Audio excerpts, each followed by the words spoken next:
தேவனே நான் ஓமதண்டையில் இன்னும் நெருங்கி சேர்வதே என் ஆவல் பூமியில். சங்கீதம் 32:9 கொஞ்சம் வாசிங்களேன். வாரினாலும் கடிவாளத்தினாலும் வாய் கட்டப்பட்டால் ஒழிய உன் கிட்ட சேராத புத்தி இல்லாத குதிரையைப் போலவும் கோவேறு கழுதையைப் போலவும் இருக்க வேண்டாம். என்ன சொல்றாருங்க?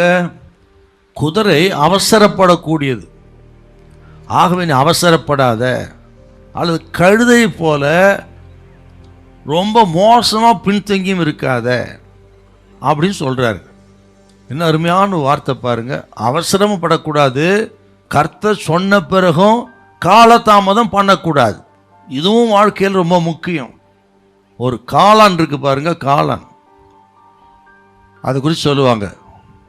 நேற்று பெய்த மழையிலே இன்று முளைச்ச காளான் அப்படின்னு சொல்லுவாங்க.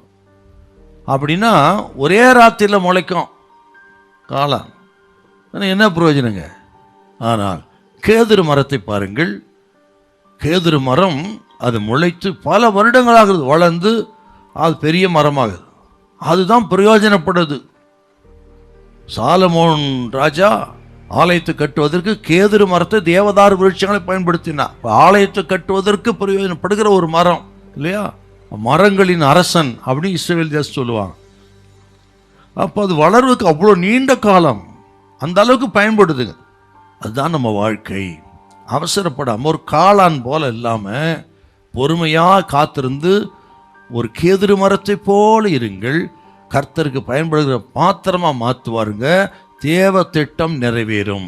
அப்படின்னா இந்த காத்திருக்குது எவ்வளோ முக்கியம். ஆக காத்திருந்தால் கர்த்தர் நல்லவர் என்பதை விளங்க பண்ணுவார். யோவான் 11:9.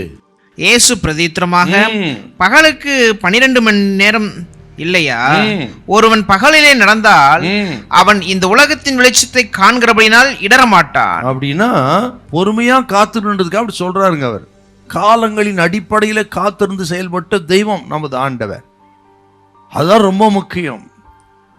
ஆகவே இது கேட்கிற கர்த்தருடைய பிள்ளைகளே, பொறுமையா இருங்கள். கால தாமதம் நல்லதுங்கிறத மனசில் வைத்து கர்த்தங்களோடு பேச விசுவாசிங்க. கர்த்தர் உங்களை ஆசீர்வதிப்பார். தாமதமாக இருக்கலாம், ஆனால் தடை செய்ய மாட்டார்.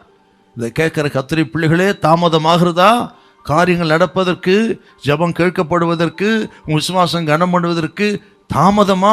பயப்படாதீங்க. தாமதிக்கலாம், ஆனால் ஒருபோதும் தடை செய்ய மாட்டார். ஏற்ற காரியத்தில் நடக்கும். பொறுமையாய் காத்திருங்கள், காத்திருந்து பாருங்கள்.